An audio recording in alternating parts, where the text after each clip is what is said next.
Now in its second week, Israel continues to respond to attacks by targeting Hamas militant infrastructure. Victory News contributor John Graves is going to join us in a moment to discuss this plus some other stories.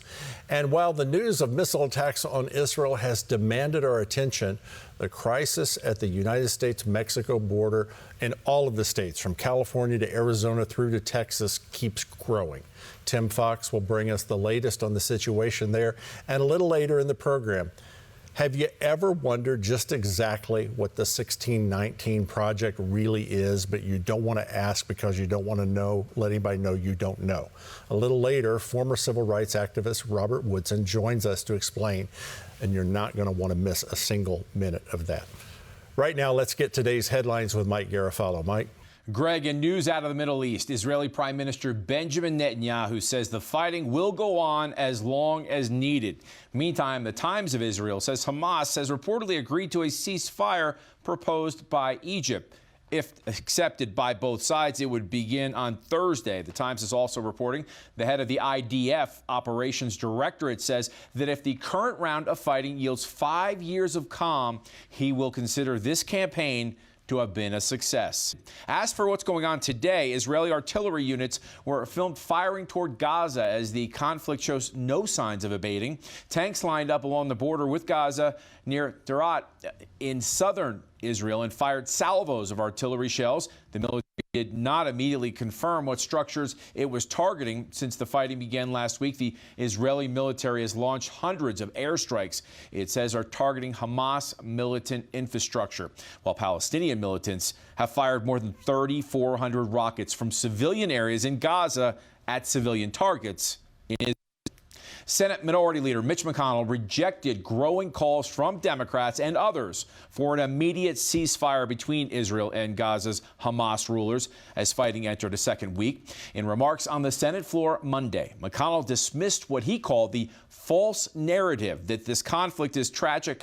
Yesterday was the deadliest day yet in the continued fighting between the terrorist forces attacking Israel and Israel's measured, precise. Hamas, in stark violation of the laws of war, intentionally co-locates its terrorist facilities in civilian buildings and neighborhoods. Israeli strikes have regrettably led to civilian casualties in Gaza. No one is glad to see the fighting, but we're already seeing some push the false narrative that this conflict is a tragic dispute between two legitimate combatants, where both sides share blame that is roughly equal. What nonsense. In a shot at Democrats, McConnell said the United States needs to stand foursquare behind our ally, and President Biden must remain strong against the growing voices within his own party that create false equivalence between terrorist aggressors and a responsible state defending itself. U.S. Secretary of State Antony Blinken signaled Monday the U.S. still would not press for an immediate ceasefire between Israel and Gaza's Hamas ruler. Israel has the right to defend itself. There is no equivalence between a terrorist group indiscriminately firing rockets at civilians and a country defending its people from those attacks. So we call on Hamas and other groups in Gaza to end the rocket attacks immediately. Blinken's stand comes despite growing pressure from the U.S.'s United Nations Security Council partners. Now, some Democrats and members of President Joe Biden's administration, as well as other international leaders, are also calling to end the worst Israel-Palestinian violence in years and revive the long-collapsed mediation for a lasting peace there. Greg, back to you. All right, thank you, Mike. I want to bring in attorney and Victory News contributor John Graves. John, thousands of rockets raining in. Welcome, first of all, thank you. Thousands of rockets. Glad to be with you. Thousands of rockets raining in on civilian populations, and I see a divide, a little crack in the Democrats, those who want to blame Israel and the others that want to keep peace. Joe Biden has tried to undo everything that Donald Trump did. The one thing he can't undo is the peace accords. We've had relative peace there since the Abraham Accords. Your thoughts? I think that's well said. It's not a mistake or a coincidence that this is happening within the first few months of a new administration that is not strong for Israel and not strong in the Middle East. So the enemies, these terrorists, feel emboldened. We can look at this a couple different ways. One, we need to acknowledge the problem of the two different administrations, but think about the good news. Mike just reported 3,400 missiles. The last count I saw, do you know how many of those actually landed on their intended targets to destroy Israel? Only 12, with only 7 casualties. That's still a tragedy, but the Iron Dome works. Just like our prayers work, a shield of faith works. And so as believers, we need to stand with Israel in this conflict and stand with our own nation as we're getting bombarded in different ways with different kinds of missiles. And to me, it's a perfect lesson that God can protect his people. What's very interesting is some 200 of the rockets fired out of Gaza malfunctioned and landed on Gaza. They landed on themselves, which, if you've read the Bible with any degree of scrutiny, you've seen many stories of things like that. A lot of people call it the Iron Dome. Lately in Israel, they've been calling it the God Dome. And it's by a group of people that refuse to be victims anymore. They said never again will they be victims and have a victim mentality. That's why they're defending themselves. Thanks, John. I want to bring you back in here in just a moment. I want to turn now to this. Given that the 1619 project has only been around for less than 2 years, it's received a lot of attention. Just a few weeks ago, Senate Minority Leader Mitch McConnell, a Republican, asked that the 1619 project be removed from federal grants programs. So what exactly is the 1619 project? Let's begin with when it came out.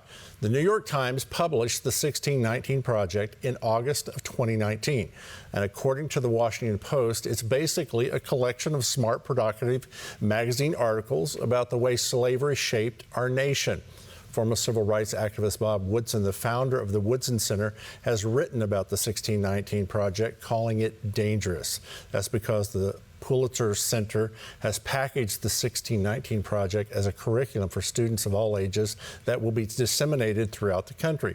Woodson wrote that the most devastating aspect of the project's narrative is its insinuation that blacks are born inherently damaged by an all-prevailing racism, and that their future prospects are determined by the whims of the white people.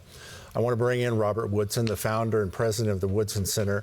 He's got a brand new book that hits the shelves today. There it is, Red, White, and Black. I encourage you to get one. You will learn a lot. It was just released, and we're pleased to have him with us. Thank you for being with us today, sir. Thank you. Okay. I just wanted to, excuse me. Yeah, go ahead. I wanted to complete the reading of that title. It says, Rescuing American History from Revisionist and Race Hustlers. From revisionists and race hustlers. Yes, sir. It's Rescuing American History from Revisionists and Race Hustlers. That's the theme of the book. I like it. I like it a lot. You mentioned the role that the faith plays in giving hope to those who face obstacles. Faith in God played a pivotal role. I was a very young boy, but I remember it in the civil rights struggle with Martin Luther King. You were part of that. There's a difference today. It just feels different in what we hear today as compared to then. Could you explain? Yeah, you know, what the left is doing with 1619, they're saying that because when slaves arrived in 1619, America therefore was conceived in slavery and should forever stained with slavery, and that our capitalism is an extension of slavery, and that all people, all white people are villains to be punished, and all black people are victims to be compensated. And that's where they leave it. And because the messenger here are black, we thought that the counter argument should come from blacks. So we've assembled 28 outstanding black scholars and activists, and we published 1776 that we believe is a legitimate birthday of America. And in our series of essays, we're not trying to engage in a debate with them, but we're offering a more inspirational and aspirational alternative narrative when they say that the problems facing blacks today in urban centers with the out of wedlock birth and violence is a legacy of slavery. Well, we dispute that. And we go back and talk about the fact that the marriage among the Black community between 1930 and 1940 was the highest of any group. When Blacks were refused admission to hotels, we built our own. So we have a rich legacy in America of responding with resilience and self-determination in the presence of oppression and Jim Crow. But this story is Black resilience is ignored by 1619. And so we wanted to tell a more complete and more optimistic and truthful portrayal of America. I think it's just what I mentioned about Israel is losing a victim mentality. You talked about being agents of your own uplift, and that those suffering the problem must be involved in the creation and implementation of the solution. So, sir, what is the solution? The solution is to what we call, if Blacks could close the education gap between 1920 and 1940, when racism was enshrined in law. We built 5,000 Rosenwald Booker T schools in the South, where we used textbooks, overcrowded classes, and half the budgets. It was that spirit of self-determination that caused us to close the education gap from 3 years to 6 months. And so what we're saying, if we were able to achieve these great things in the presence of oppression, we ought to be able to do the same thing today by applying those old values to a new prescription. And so we have demonstrated in our essays that Black America was able to thrive and survive in the presence of oppression, but we also today, there are examples of in our essays of sensational ability to achieve even in the face of oppression. My favorite thing about the Bible is God leaves the bad stuff in about all the heroes of faith. It's still in there. He doesn't change their history. It's there for you to see how they overcame and how they transformed their lives. Okay, so I'm going to ask you a really strange question here, Robert. Help white people that are called racist all the time. Help us. What do we do? Well, first of all, as I told you, I am going to get certified as a certified racial exorcist. And I'm going to forgive white people for the past. I hope that whites will engage in what I call race fatigue, because you're being hustled, you're being scammed. That the whole cry of racism does not reflect the consensus in the Black community. 80% of all Blacks in America are opposed to defund the police. 60% of Blacks polled said racism is not the principal barrier to their uplift. And so it is important for Blacks and whites to come together and summon some moral courage to push back against this race grievance industry. And we're hoping to deracialize race and bring together groups of Blacks and whites and Native American and others. We're building a consensus to cooperate and push back against this race grievance industry. All right, you made me laugh, Robert Woodson. A race exorcist. You're going to be a very wealthy man in the United States. I know, and I'm not going to charge as much as these race hustlers charge to teach racism. Okay. But we are going to charge at least $25. I think I got to make some money from this race hustle. Everybody else is. I got it. But All we right. have models of success in our book, Red, White, and Black. We have examples of Blacks who have achieved against the odds. If we were able to have whole families, maintain our faith in the presence of oppression, we can do the same thing today. All right. Get the book, educate yourself, get the exorcism, Red, White, and Black. Robert Woodson, thank you so very much, sir, for being with us today. God bless you and what you're doing. And thank you for the opportunity. Thank you. Mike? Greg, in a unanimous decision by the Supreme Court, justices ruled on Monday that the doctrine that allows police to carry out searches without a warrant does not apply to private homes. The 9-0 decision found that police in Rhode Island overstepped their bounds when they seized 2 handguns from a man's home without a warrant. The seizure took place after police responded to a heated argument the man was having with his wife. In writing for the court, Justice Clarence Thomas said, quote, "The very core of the Fourth Amendment's guarantee is the right of a person to retreat into his or her home and there be free from unreasonable governmental intrusion." Well, vaccinated New Yorkers can ditch their masks even indoors. The New York City Marathon is coming back, and Radio City Music Hall will reopen to vaccinated audiences. Governor Andrew Cuomo said Monday in a flurry of announcements intended to accelerate the state's reopening. New Yorkers have made great progress. All the arrows are now pointed in the right direction. So let's get back to life. This shutdown has caused all sorts of damage that we're not even aware of. Effective this Wednesday, we're going to adopt the CDC's new guidance and regulations on masks and social distancing for vaccinated people. By the CDC guidance, immunocompromised people and vaccinated people should continue to wear a mask and social distance. But if you are vaccinated, you are safe. No masks, no social distancing. Masks will still be required for everyone in certain settings like schools and nursing homes. Cuomo said it's up to businesses and venues to decide how to check someone's vaccination status.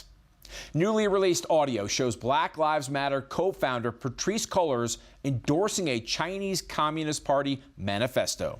I was at the art publications table today, and I was speaking to this young person from Arizona who's trying to fight SB 1070.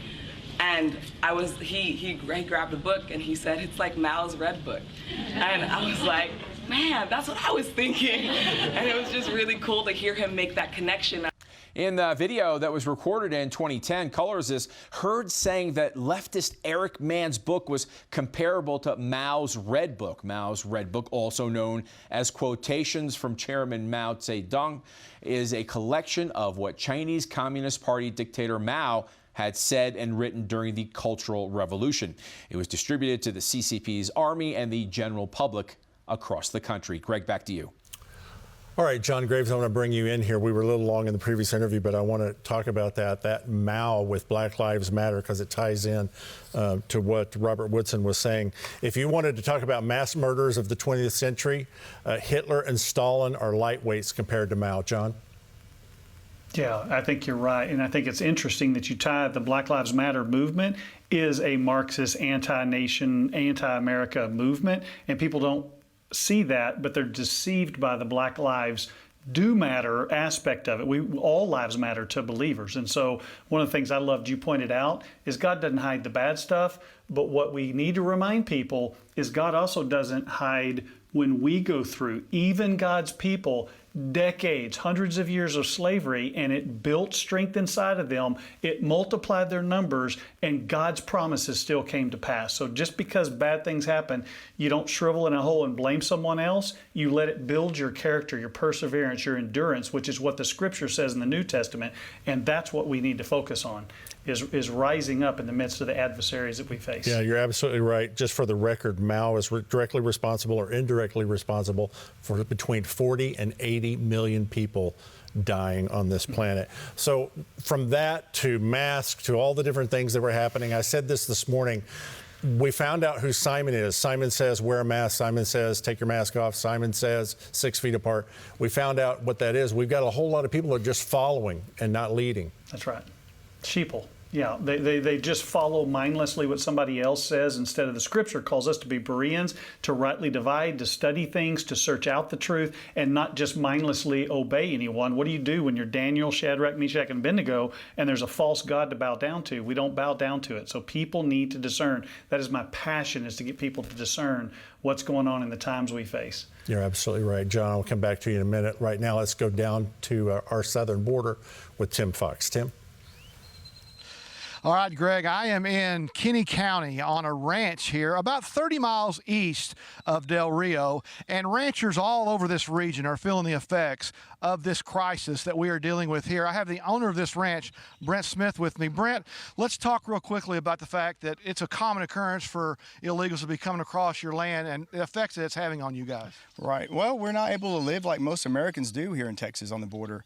We can't walk on property without being armed by ourselves, and at night night, you're taking your life in your hands, going somewhere at night without someone with you. And it's really, the Texans on the border don't enjoy the constitutional rights other people in America do at this point. It's become a crisis. Yeah, we've got some pictures that you shared with us of some of these folks coming across your land. Talk about some of the stuff that they do when they come across your land. Well, main thing they do is cut fences, they let livestock out, which endangers the people driving on the highway, and we lose livestock because of that. They also damage water wells, damage water supplies for livestock. And in the Texas heat, in 2 days, that livestock will die without water. And not only livestock, the wildlife too. And it becomes a real tragedy.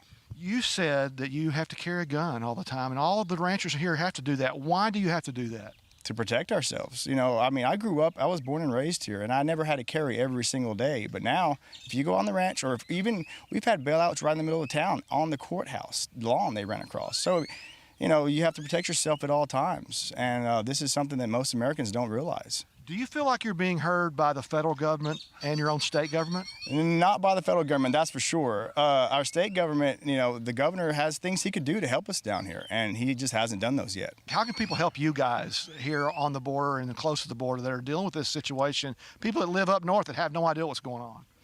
Contact your representative, contact our governor, contact the Biden administration, and that would be a great start in getting our governor or the president to do something at this point. All right, Brent, thank you so much for your time. I appreciate it. Greg, the thing about being here with these ranchers is these are folks just like us, everyday Americans, that just aren't getting the help they need, and they definitely need our help, and they definitely need our prayers. Greg, back to you. Okay, so you told us this morning about seeing clothing that, describe that again, that people would come across the river and there was somebody looking maybe to cross before we went on the air. Go ahead.